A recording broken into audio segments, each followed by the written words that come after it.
Hello and welcome to episode 39 of the Mouses Makes Knitting podcast.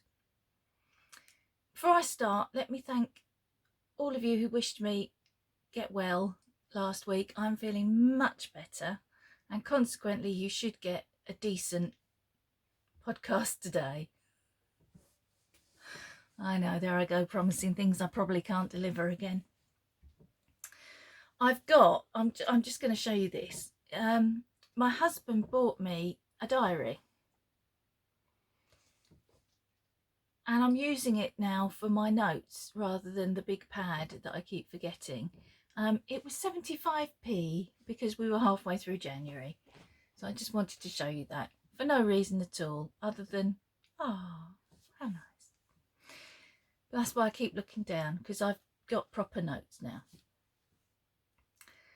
Last week I asked you for some advice about Starcraft linen drape. I said I'd made a top a couple of years ago and it was something of a disaster because it's grown, and I fished it out to show you.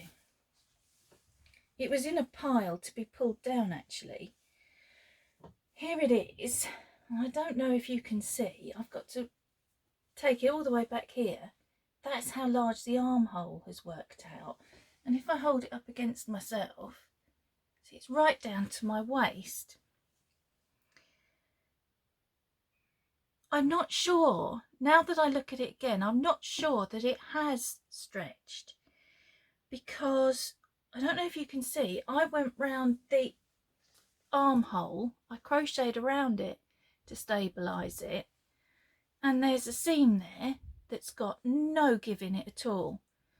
So now I'm wondering whether I did actually just, because it was my own design, whether I did just make it too long and make the armhole too long.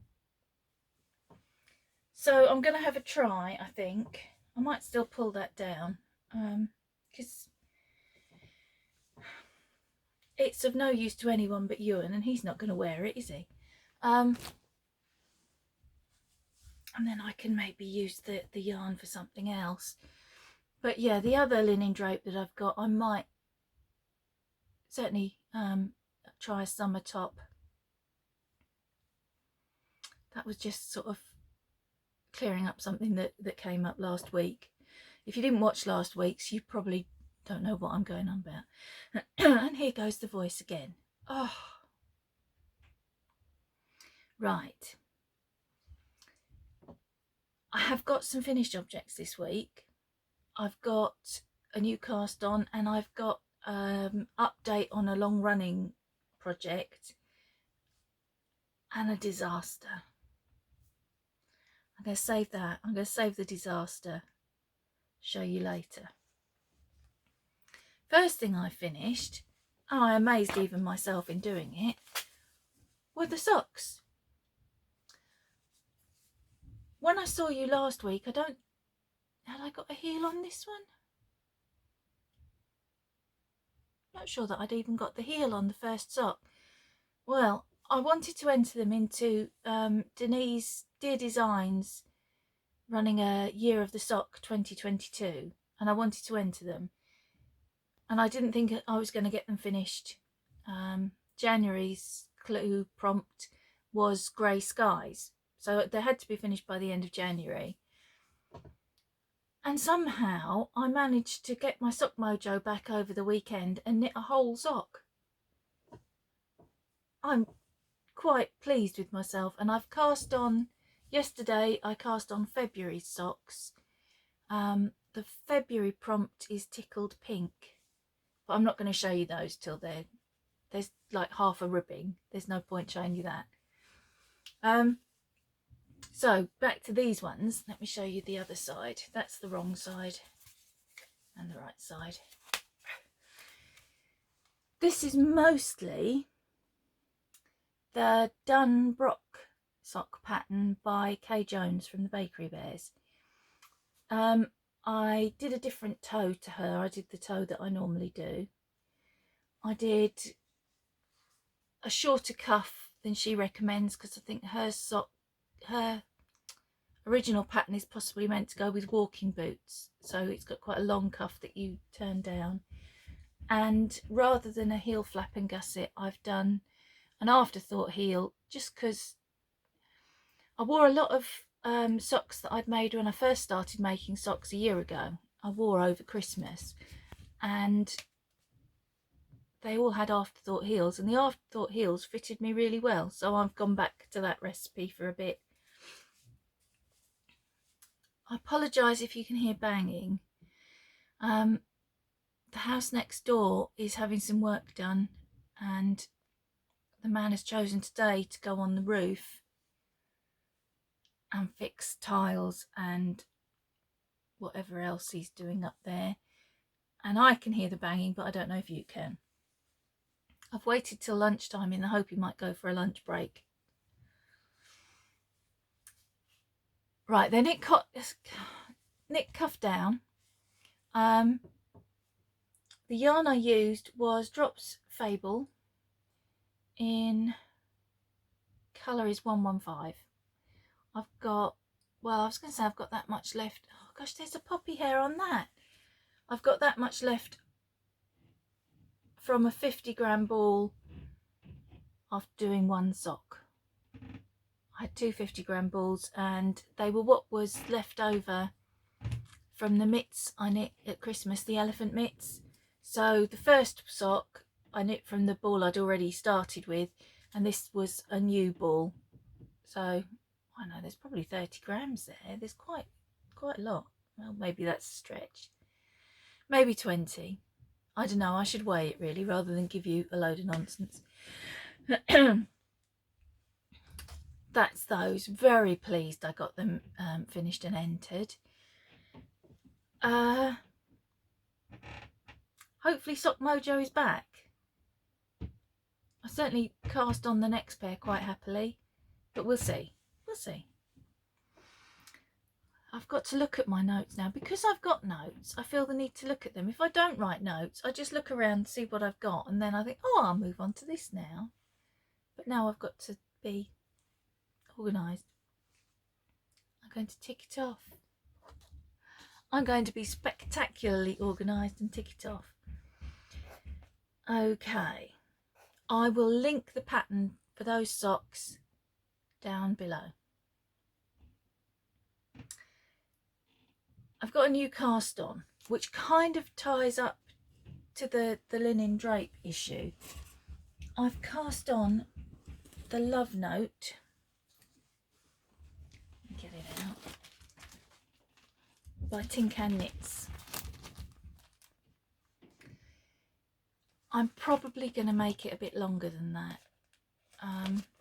I did want a little top to go over some dresses, but I like to have my tummy covered, and I don't think I'm quite brave enough to wear the cropped length, although that's probably the length that I need to go over the dresses, but the over the dresses bit might get abandoned. I've not got very far. I've only done, not even first way through the lace, the first lace repeat. And I'm only doing one lace repeat because on Zoom yesterday, my friend Sue was wearing, wasn't yesterday, it was Monday, never mind.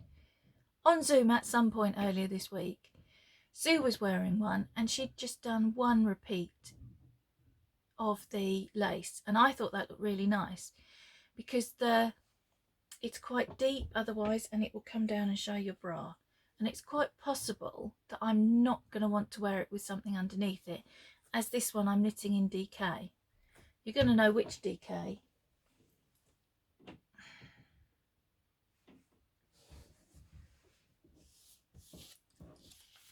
By happy coincidence, the ball band is still on my desk.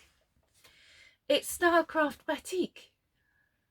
I should just keep quiet and pretend that I'd done that deliberately, shouldn't I? Yeah, Stylecraft Batik DK in indigo. And it is a DK, and it's very, very soft. it feels lovely actually. I was dithering about so much about what yarn to cast it on with. Should I use DK? Should I use a fingering and a mohair? What should I do? What colour should I do it? I was driving myself absolutely balmy. And in the end, I was sat here looking and I caught sight of this and I thought, I'm just going to cast it on in that. I bought this last year and I think I tried to cast on a ranunculus. Yes, I cast on a ranunculus and something happened, not to do with the knitting. Something happened and distracted me. I think Dave came home from work or something and I made a mistake and I had to pull it down and I was just done with it. And I didn't know what I was going to do with the yarn. Here I go again. So I thought, well, I'll just do it almost like a test knit with this. See how the size comes out. See if I like it. I'm so sorry. Having said I'm better, I do feel better, but I'm just still a little bit throaty. And then I've actually decided on some yarn to knit another one with fingering and mohair if I've got enough. I think I've got enough if I have short sleeves, but I'm not sure because I said about needing it longer that I've got enough to make it longer, even if I just do like little cap sleeves. Don't know. But anyway, that's the love note. I'm going to go and get a drink now before. Oh, is it going? Might be going. I'm going to get a drink anyway. Back in a second. Right, that was fortunate actually because I realised that I hadn't gathered together one of the things I wanted to show you. And I'm going to show you that next.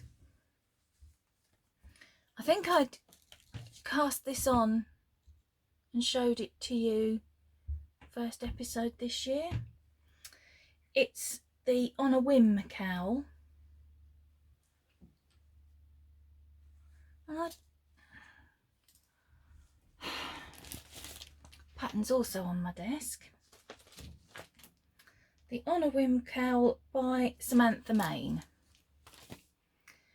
I will put that down below as well. I'm going to make a note of that while I remember it because I'm very efficient today.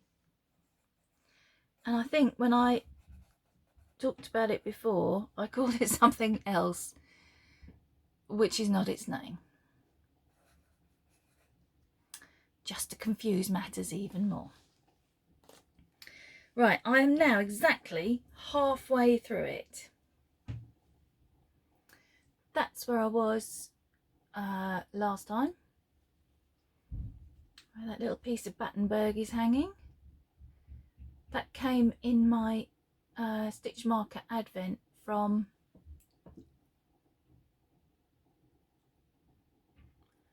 I can never remember the name of this company. Why don't you write it down, Mandy? That's a very good question. And every time I do this, I say I'm going to write that down so I don't forget it again. And then promptly forget it again. It might come back to me.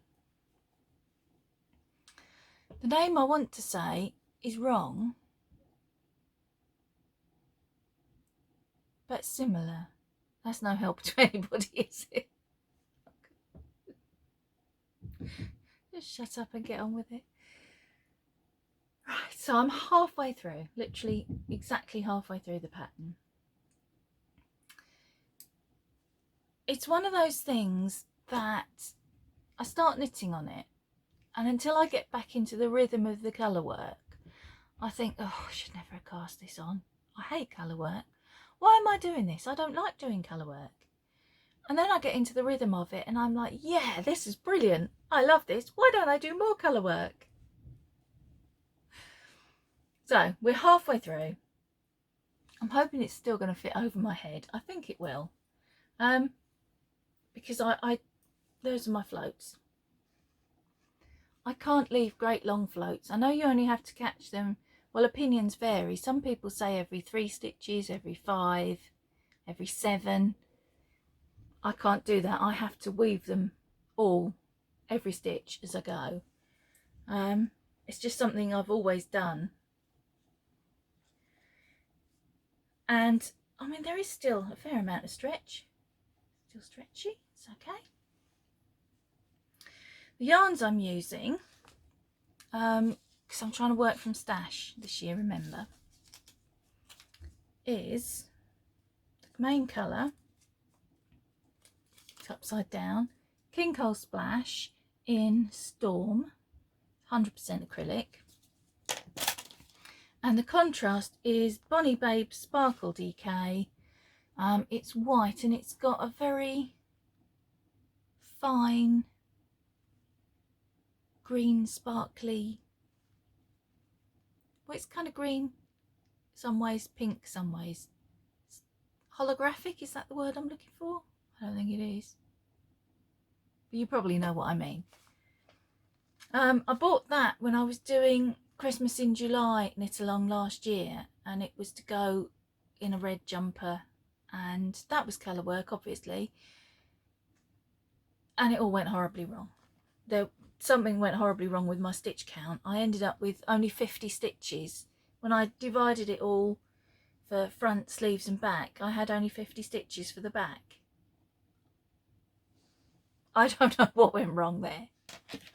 I'm a bit suspicious about knitting that pattern again, but I don't think it was the pattern's fault. Right, that's the On a Whim cowl.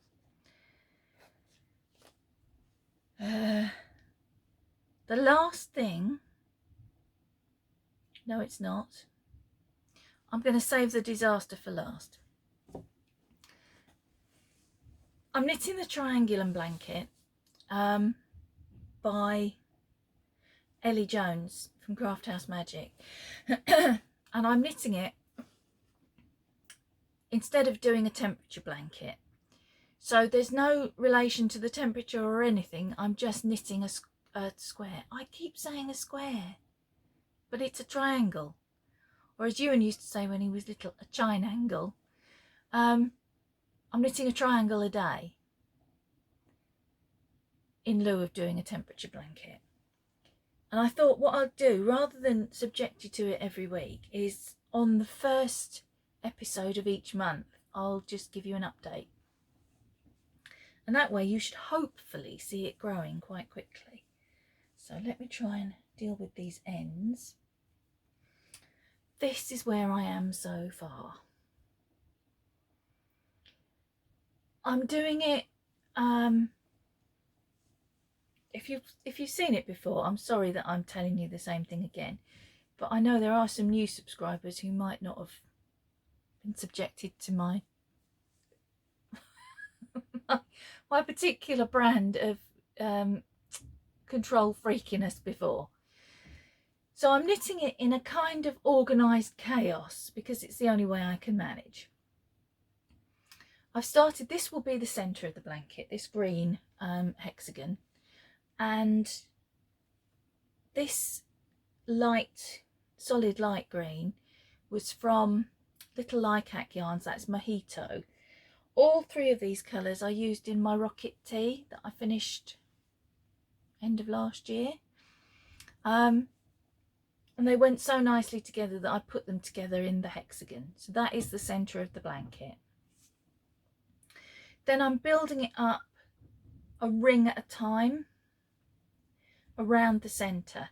So I'm just still building the first ring. And what I'm doing is I'm duplicating hexagons opposite each other. And I'm going to try and do that as it grows around the next ring, try and do the same thing. Because I can't do random. So I'm picking colours. I'm picking 3 colours that go together, or 2 at least, to make each hexagon. And I'm making sure that they go nicely with the ones around them. So it's going to get trickier as it gets bigger, I think. because I'm also going to have to try not to put too much of the same colour together. So I couldn't, for example, have a pink one here because there's pink here. I can see I'm going to come unstuck eventually, but that's the theory, that's the plan. So we've got the two pinks. The pink, that one is Rico Superba Melange in Fuchsia, I think. The neutral square, there I go again. It's not a square. The neutral hexagon, the cream and the fawn are both West, no they're not. The cream is West Yorkshire Spinners milk bottle. The fawn is Woolcraft, I think. Sock yarn anyway. And the multicolour, well multicoloured, the variegated is from my other Rocket Tea, the one that's all one colour. And then there's the blue. So this one and that one are going to be blues. The sparkly navy, I don't know if you can pick up the sparkle, came from my friend Jane in a yarn swap, but I'm pretty sure it's West Yorkshire Spinners because I think I've got a ball of that. And this pale blue was from a mini set by Ducky Darlings. It was the Flower Power Fund minis, but I don't think it had a name. It was just a pale blue. It's beautiful pale blue, and I love the way the contrast between those two. I think if I knit any little boy baby clothes, I'm going to have to bear that in mind, how nicely those two go together. So that is completely up to date. That is, I cheated and did yesterday I cheated and did today's triangle, so it'll be completely up to date up to the 2nd of February.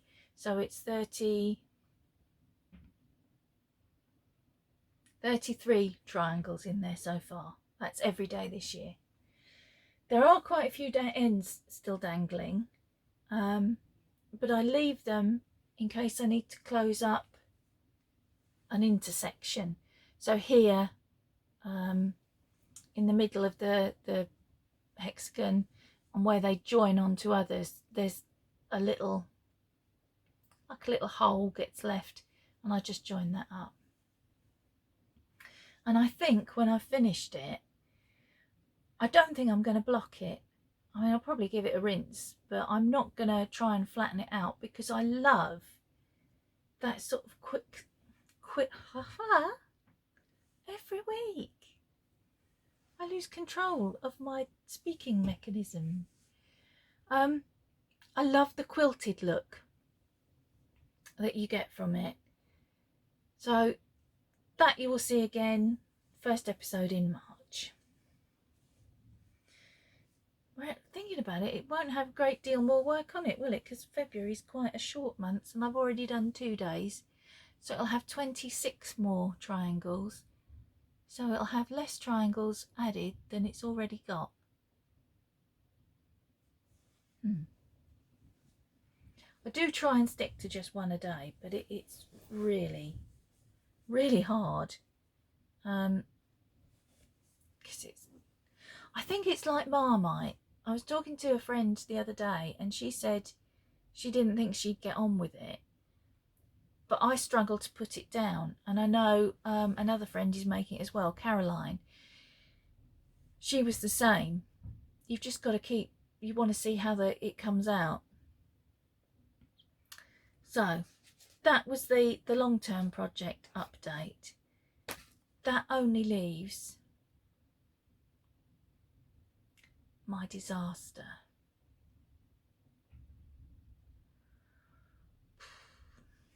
I finished my Advent shawl.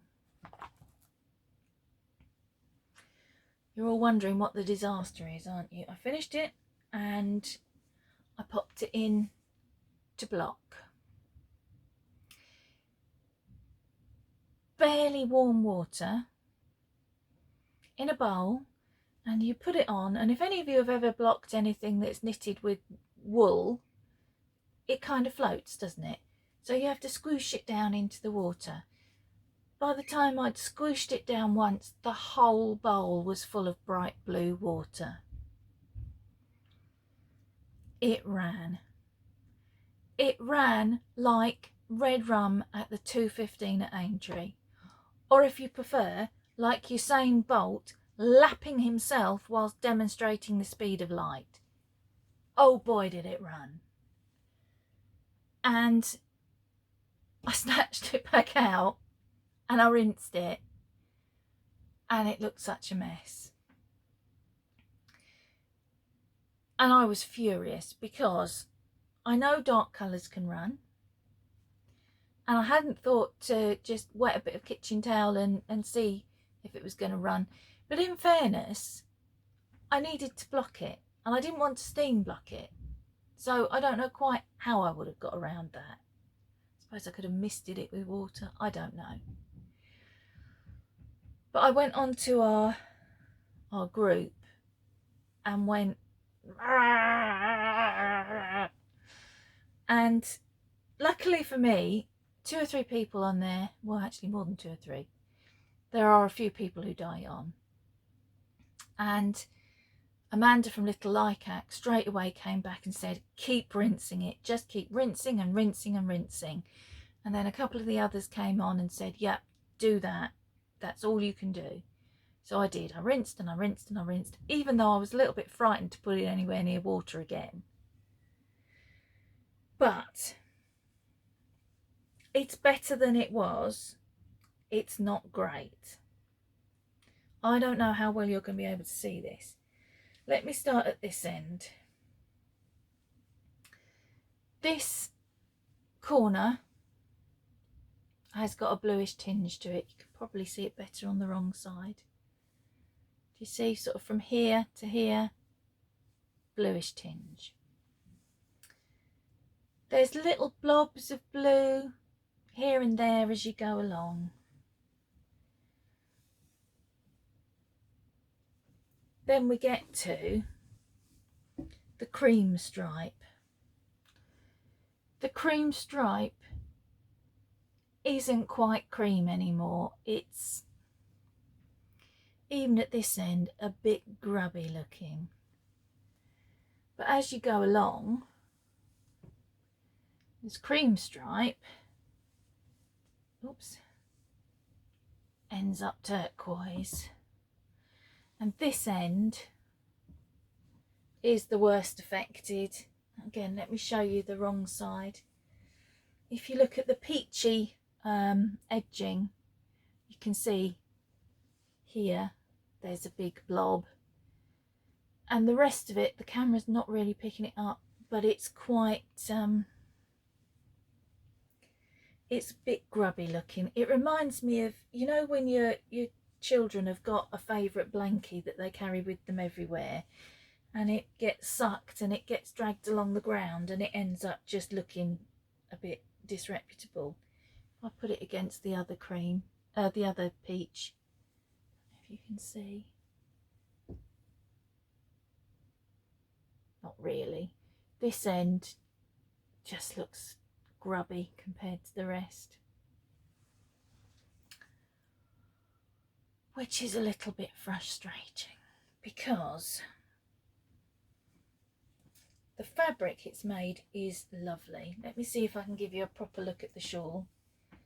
It's very long, very, very long. I can sort of see through it to show you what I'm showing. See what I'm showing you, rather.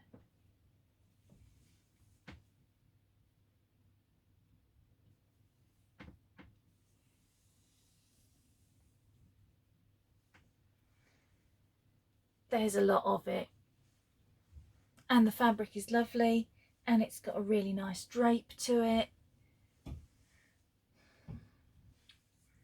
I don't think I can get that out anymore.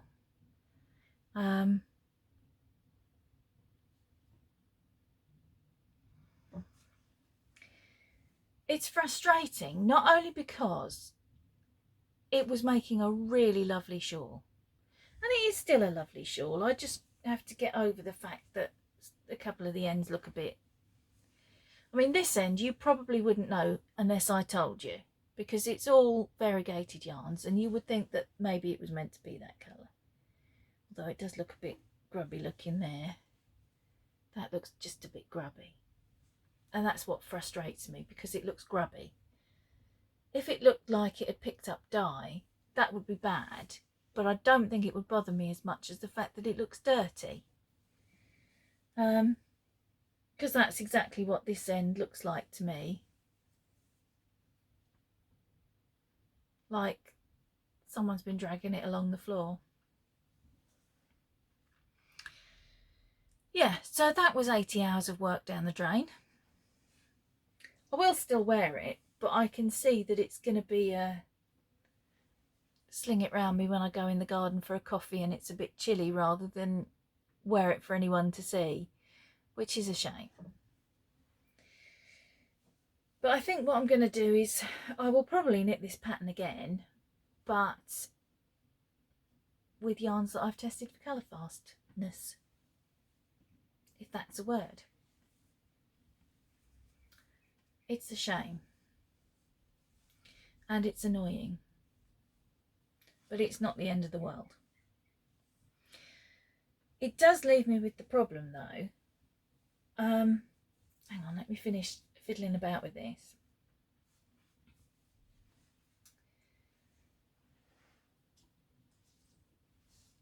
I've got this many leftovers, and the plan was for those to go into my triangulum. Well, obviously I'm not going to put the blues in. I can find something else to do with the blues, maybe do some fingerless mitts or something. Stick them into socks, even into a scrappy sock. But that's disappointing, and now I'm not sure if I trust some of the other colours, you know. I mean, this one is absolutely gorgeous. I don't know if you can see all the different colours in there. That would make a really pretty triangle. But is it going to run and ruin everything? And I don't know that I can be bothered to test each tiny ball to see if it's colour fast. That one will be, because that's not part of this. That was what was left of my mojito from Little Lycac. That's definitely colour fast, because I've washed that rocket tea 3 or 4 times now. And there are some, you know, some of the yarns were so pretty. This one, look. And this one is gorgeous, but that looks exactly like something that's going to run, doesn't it? Excuse the state of my cuticles. I just realised I wasn't going to do anything like that today because my cuticles are such a mess. And I've been oiling them and remembering to put on hand cream and everything. But I did some housework yesterday and they were right back where I started. So, I mean, it's not like I'm short on things to put in there, because I have this, which is full of fingering scraps to go into my blanket, and minis and anything that can go into my blanket. Unfortunately, Poppy, who is at the moment underneath my chair, Poppy's decided it's her bed. And it's her bed for when I'm doing Zoom, and she likes to come and she likes to sleep on this bed so that she can see the ladies that I'm Zooming with. So that's all hairy. So I'm going to have to find another bed to put on there for Poppy and move those to somewhere less sleep-onable. yes, so that was a frustrating, and you're probably gonna hop into the comments and say, oh, well, which dye did you get it from? I don't want to say. I don't want to say because those of you who know will already know who it is. But really, it's not for me to come on here and start running somebody down. It's between me and her to sort out, is what I'm trying to say. And I know some colours are inclined to run. Dark colours always say, you know, wash with similar colours in case of running. But it's a bit tricky doing that. If you bought an advent calendar, you're almost certainly going to put everything together from the advent calendar. Yeah. Suffice it to say that, although I'm not going to say who I bought it from, I won't be mentioning her name again. So you can be sure it's not any of the other dyers that I use. But I did get a gift, I think, as a result of the fact that Alex and Danny felt very sorry for me because I was moaning about my blue staining everywhere. And I have a favourite yarn. I have a couple of favourite yarns actually from Alex. In fact, I don't think I can get my foot up to the camera. Sorry, I've got a table in front of me, that's why. I'm in fact wearing my socks today. I wear these all the time. They get washed and pretty much go straight back on my feet. And then it with Alex's, or Danny's really, because Danny dyed it, Toil and Trouble yarn.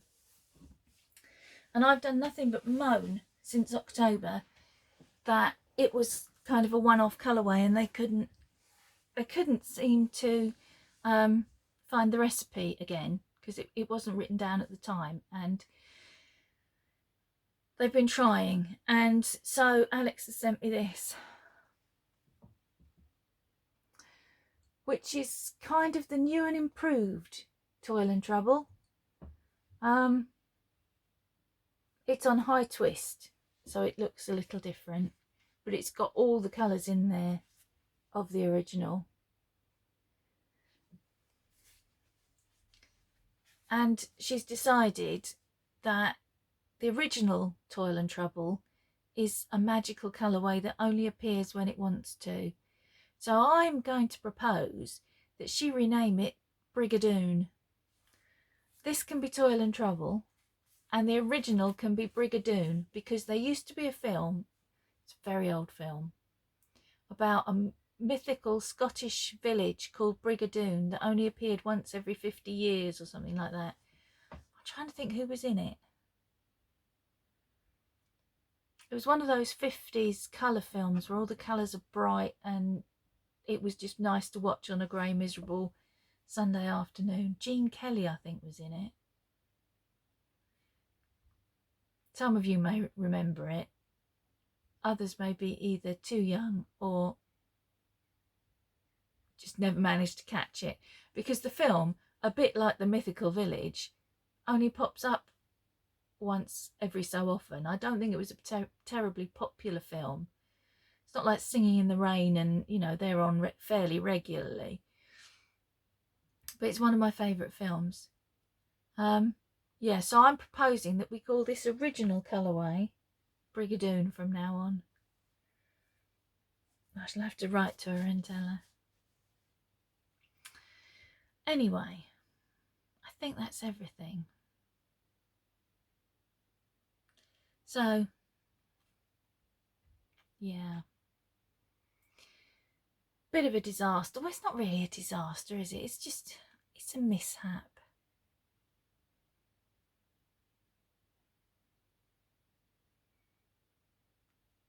I just had, do you ever have things just flash through your mind? Peter tells me they're called transient irrational thoughts. And I frequently have them. And sometimes I act on them. Usually involves cutting my hair. It wasn't one of those. I was just looking at this shawl and thinking, and a picture in my mind flashed through my mind of me cutting the ends off the shawl with a pair of scissors. I'm not going to do that. I don't know where that foolishness came from in my brain, but I'm certainly not going to be cutting bits off.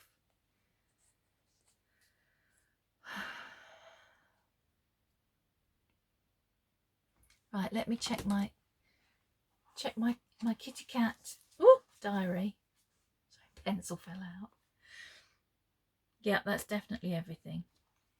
Right, in the description box, I'm going to link the patterns for the On a Whim Cowl. No, that was right, On a Whim Cowl. Whim didn't sound like it was a real word. Sorry. We've reached that time again. It's time for me to go, isn't it? On a Whim Cowl, DunBroch Socks, the Advent Shawl, and the Triangulum Blanket. I'll put them all down below. And everywhere that you can find me. I forget to say this every time. And something else I forgot, because I didn't write it down.